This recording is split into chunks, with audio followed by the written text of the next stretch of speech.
Hello divine souls, जय श्री राम, जय बाबा नीम करोली महाराज की। तो हम लोग बात करते हैं ट्विन फ्लेम जर्नी में। अब देखिए, ट्विन फ्लेम जर्नी को ट्विन फ्लेम जर्नी कहना पहली बात तो छोड़ना पड़ेगा, क्योंकि ट्विन फ्लेम जर्नी सिर्फ मिलन की जर्नी नहीं है, एक स्पिरिचुअल कॉन्सेप्ट है, एक स्पिरिचुअल जर्नी है। हम अध्यात्म से जुड़ते हैं। लोगों का कमेंट होता है कि क्या होता है इस जर्नी में, क्या ये जर्नी मिथ है, फैक्ट है? कोई मतलब नहीं है। आपको अगर दो लोग मिले, आप आध्यात्मिक हुए, आपको भगवान अपनी तरफ खींच रहे हैं बजाय भटकाने की, तो समझ लीजिए कि वो एक आध्यात्मिक जर्नी है। अब आपकी आध्यात्मिक उन्नति शुरू हुई है। अब आप इसको नॉर्मल जर्नी मत समझिए, ट्विन फ्लेम जर्नी भी मत समझिए, क्योंकि ट्विन फ्लेम जर्नी लोग आजकल हाइप बना रखा है, हाइप क्रिएट कर रखा है। नहीं, ट्विन फ्लेम जर्नी में आपको सबसे पहले अपने ही लात मारेंगे। आपको सबसे पहले अपनों से ही जो है रोना पड़ता है, अपनों से ही दुख मिलता है। दूसरे तो छोड़ दीजिए, अपने ही आपको समझना छोड़ देते हैं। आपको इतना अकेला कर दिया जाएगा कि आपको लगेगा कोई तो मिल जाए जिससे मैं अपनी बात कह सकूं, कोई तो हो जिसके साथ मैं बैठ के चार बातें कर लूं। लेकिन उस समय पे आपके साथ कोई भी नहीं होगा। बहुत लोग अपने आप को ट्विन फ्लेम जर्नी में समझ रहे हैं, सोच रहे हैं हम भी ट्विन हैं, हमारा जो है पर्सन, स्पेशल पर्सन हमारी लाइफ में आया है, हमारे साथ ऐसा ऐसा हो रहा है। नहीं, जिस दिन आपके माँ बाप आपको तकलीफ देना शुरू करेंगे, जिस दिन आपको उनसे टूटन महसूस होगी ना, तब आपको असली पता चलता है।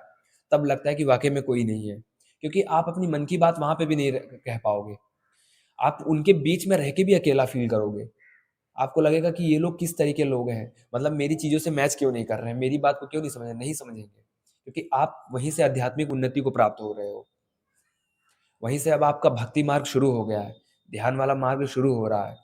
तो वहाँ से आपको अकेला करना ही पड़ेगा। भगवान की भी यही प्लानिंग होती है, यही रास्ता होता है कि सब जगह से अकेला कर देते हैं। माँ-बाप, भाई-बहन कोई नहीं पूछता है आपको।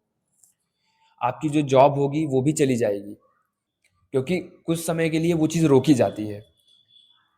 और वो चीज़ रोकने के पीछे का कारण ये है ताकि आप बाहर एनर्जी मत शेयर करो, बाहर भटको मत। क्योंकि बाहर क्या है, सिर्फ उलझन है, सिर्फ भटकन भटकन है। लेकिन जब आप अपने अंदर मुड़ते हो, अपनी आत्मा की गहराई में जाते हो, तब आपको समझ में आता है कि ये चीज़ क्या है। इसीलिए जब भी आपको लगे कि आप ट्विन फ्लेम जर्नी में हो, तो पहले किसी की एक की स्टोरी उठा के देख लो। देख लो कि कितना रोना पड़ता है। तो प्लीज़ अपने आप को ट्विन फ्लेम जर्नी बिल्कुल भी बताना बंद कर दीजिए। और जो लोग ट्विन फ्लेम जर्नी में हैं, वो लोग इसको कहना बंद कर दीजिए। वो लोग अपने आप को आध्यात्मिक मानिए कि आप एक आध्यात्मिक जर्नी में हो, आप एक आध्यात्मिक यात्रा में हो, आप आध्यात्मिक उन्नति को प्राप्त हो रहे हो। अब आप इस लेवल पे जहाँ पे आप रूल कर रहे थे, अब यहाँ पे रूल नहीं करोगे। अब आप यहाँ से निकल के ऊपर चले जाओगे और वहाँ जाओगे जहाँ आपका कुछ भी काम नहीं आएगा, जहाँ पे आपके सारे सिद्धांत फेल हो जाएँगे, जहाँ पे आपके अपने बनाए हुए कंडीशंस मर जाएँगे, जहाँ पे आपके लिए समाज के बनाए हुए धारणाएँ वो भी मर जाएँगी। सिर्फ बचता है तो भगवान का रास्ता, भगवान का नियम।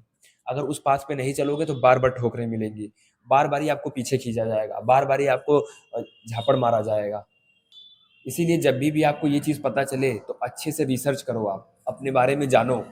और आपको भटकना ही नहीं है, पहली बात जानने की कोशिश ही नहीं करनी है। आपके सामने अभी जो चीज़ आ रही है, उस चीज़ पे ध्यान दीजिए।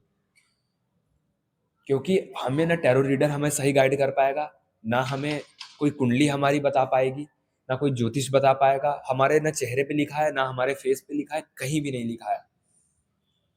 सिर्फ आपकी आत्मा और भगवान की आवाज़, यही दोनों चीज़ें आपको बताएँगी, यही दोनों चीज़ें आपको मिलवाएँगी। इसीलिए इसको बिल्कुल भी हाइप मत बनाइए, बिल्कुल भी इसको नेगेटिव वे में मत प्रस्तुत कीजिए। इसको एक पॉजिटिव वे में बाहर रखने की कोशिश कीजिए। आपको अपने आत्मा को पहचानना है, उसको बहुत ज़रूरी है पहचानना। आप टैरो रीडर के पास जाते हैं, जाइए, कोई दिक्कत नहीं है। कुछ चीज़ें आपको पता चलेंगी, एक रास्ता पता चलेगा। लेकिन आप लोग सोच रहे हो कि अगर हम वो मिलन का बता दें, तो मिलन का नहीं बताएगा। चाहे आप 10,000 के 10 लाख रुपए दे दो, मिलने की जो वो है, वो कोई नहीं बता पाएगा कि आप मिलोगे ही मिलोगे, आपको मिलवा ही दिया जाएगा ना। आप काउंसलिंग करा रहे हो, सेशन ले रहे हो, अच्छी बात है।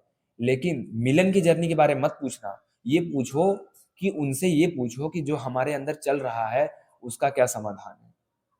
लेकिन आप लोग क्या करते हो, उसी चीज़ को लेकर स्टक हो जाते हो कि नहीं भैया, हमें तो उससे मिलवा दो बस किसी तरह।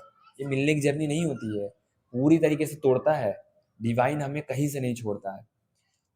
इसीलिए जब भी हमारे साथ कुछ भी ऐसा हो, हमें सबसे पहले अपने आप पे फोकस करना है, अपनी आदतों में सुधार करना है, अपने जीवन को सही मोड़ पे लाके रखना है, सही राह पे लेकर चलना है, हमें अपने कर्म सुधारने हैं, हमें सेवा सत्कार के काम में लगना है।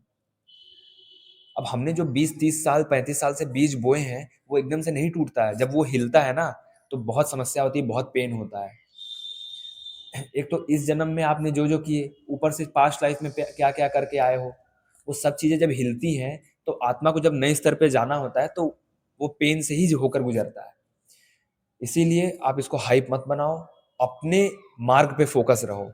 भक्ति नाम जब बढ़ा दो, मंत्रों को चैंट करो, मंत्रों की वाइब्रेशंस को फील करो, तब आपको असली चीज महसूस होगी। प्रार्थना करो। जय श्री राम, जय बाबा नीम करोली महाराज की।